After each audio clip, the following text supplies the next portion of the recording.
All right, let's jump right into this micro lesson on ethics. I'm Captain AJ Anderson, your course director, and we're going to be talking about how ethics relates to scoping and estimating. So I'm guessing you're all, as Air Force members, going to have a leg up on this whole ethics situation. You know, with the whole core values, integrity first, service for self, and excellence in all we do. So you got that going for you. All right, let's roll right into it. So, kind of four main points, a very short lesson. We're going to talk what ethics is like, give you an analogy so that you can kind of relate to this topic. Then we're going to go into the canon of ethics and some different principles that you want to live by.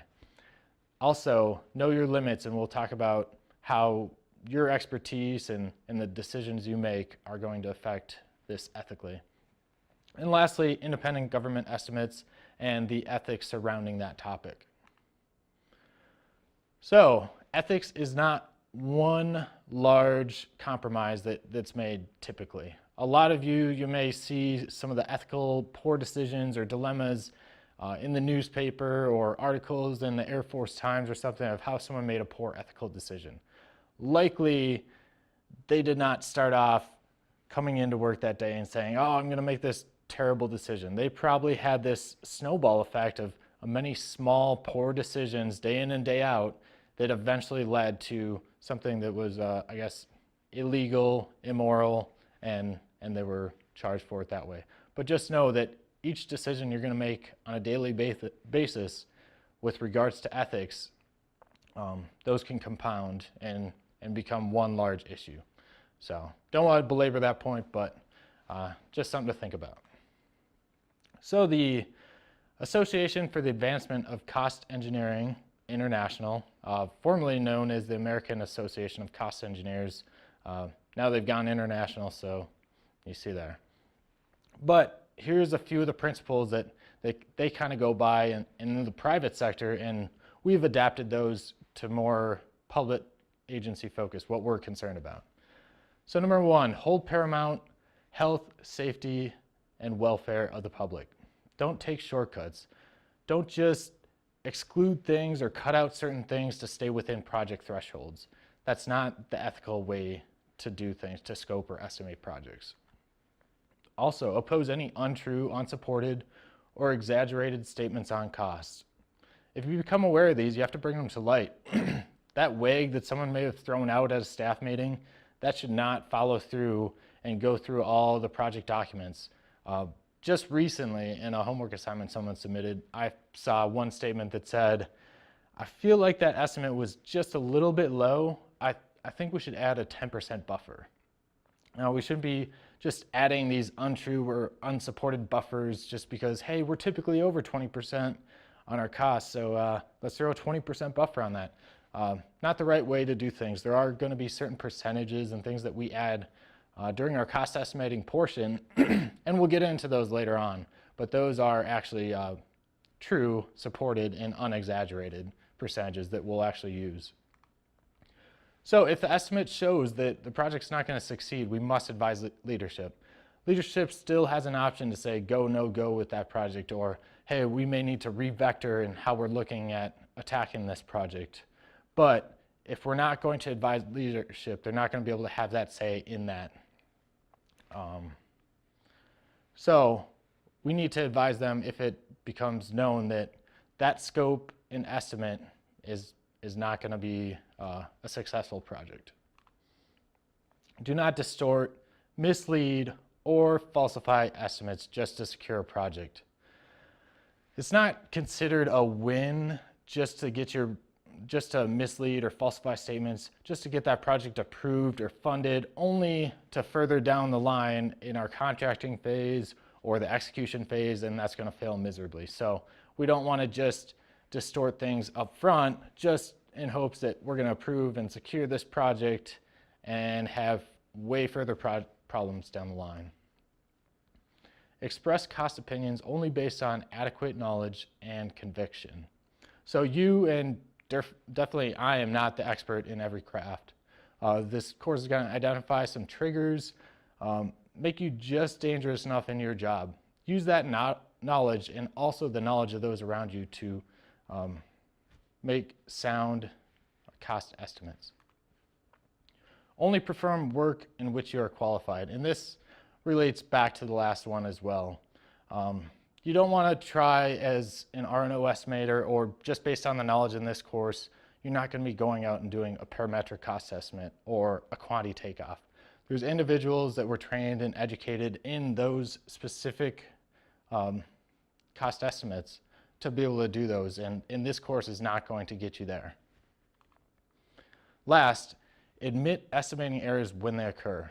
And I say when they occur, not if they occur, because we're all human, we're all going to make mistakes. We just have to own up to those mistakes. Say, hey, I forgot to include X and I made a mistake, or I didn't include Y, or I did this, made a mistake. Learn from those mistakes, be better on future projects, but make sure you admit and own up to those so that those mistakes are not carried forward further in that project. So there are going to be some limits to your estimates. Your background, your technical discipline, like I'm an environmental engineer. I know water, wastewater, solid waste, and some soils, but I'm not a structural engineer. If I come across a project where I have to make an estimate for a structural facility, or even something as, I guess, simple as a concrete pad, I'm going to have a little bit of that technical knowledge, but I'm really going to reach out to some others and leverage some of that other expertise within my unit or section. So if we're talking about R&O technicians here, you may have a very specific expertise in HVAC, plumbing, electrical, but that's going to be likely different than others in your section. So know those limits, know the expertise of those around you, and also that ties into your experience base. It's not going to be the same for everyone in your unit, your section. If I were to pull a senior airman into R&O to do estimates, that's going to be a lot different than if I pull a staff sergeant, a tech sergeant, or even a master sergeant. Some of those skills may be at peak performance, but some of those, as you get on further down the line, they may have atrophied a little bit, or you still may be in development of those skills. So depending on where you're at in your career, your training, those experiences are really going to differ. Also, those experiences are going to differ based on assignment or your responsibilities at the assignment. I know my 6 months time deployed with the 1ECG, I learned more in that 6 months than I have at any other 6 month point in my career. So different experiences, assignments, responsibilities, that's all going to show some different experience within your section and affect your estimates. Lastly, the estimate purpose. Why are we building that estimate? That's going to really influence the approach we take towards that. So, how we're going to overcome some of these limitations. The one thing that's going to be driven home throughout this whole course is the team approach. There's more than one estimator. You're not within four walls in a cube, locked out from everyone else, having to do an estimate on your own.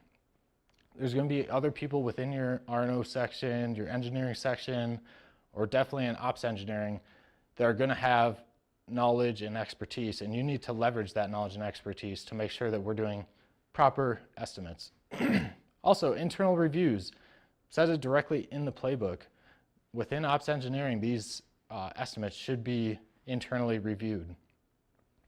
Also, build experience. Like right now, you're taking this course to help build some experience, some of that knowledge base. Keep out there, get out there, learn, get out of your comfort zone. Learn from those around you.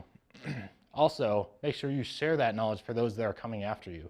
And lastly, use the tools available to you. Whether that's some sort of software that you have available, other experience of those around you, or some of the tools that may be provided during this course to help you out. So the independent government estimate. This is the last thing that we're going to cover during this ethics portion. And straight out of the FAR, it's required prior to contracting to ensure the proposed price is fair and reasonable. This is what the contracting officer is going to use, our independent government estimate, to know these bids coming in are fair and reasonable. So that being said, that estimate must be safeguarded and kept confidential.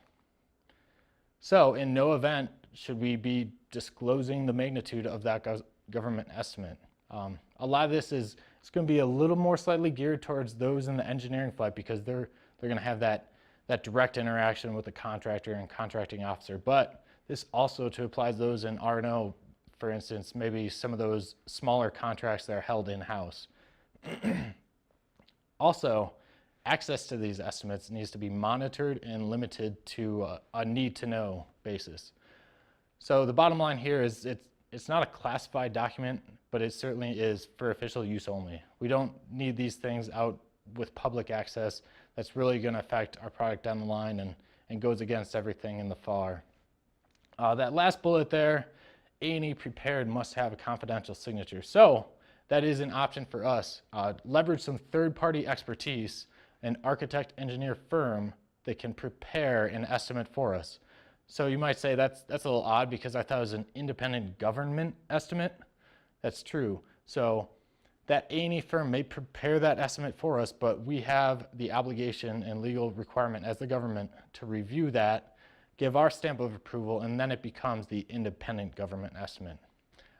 Also, another thing with those A&E firms, that these third parties that will help us out and we're leveraging their expertise, they're going to have to sign non-disclosures and some other things that go along with that. Another thing is that A&E firm can't have any part in the actual bid and award of the actual contract. So, all right, let's do a knowledge check here. True or false, if required near fiscal year closeout to meet deadlines, we're authorized to disclose the dollar value of our Sabre contractor. I want you to take a second, just think of these answers yourself. I'll give you the answer here in a moment.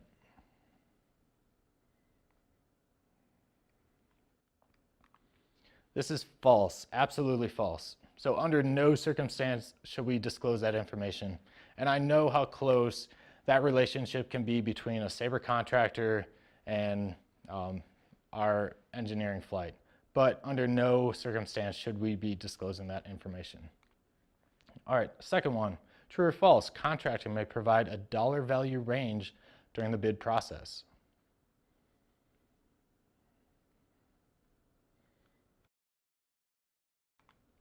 This one is actually true, and they can and often do actually provide a value range during the bid process.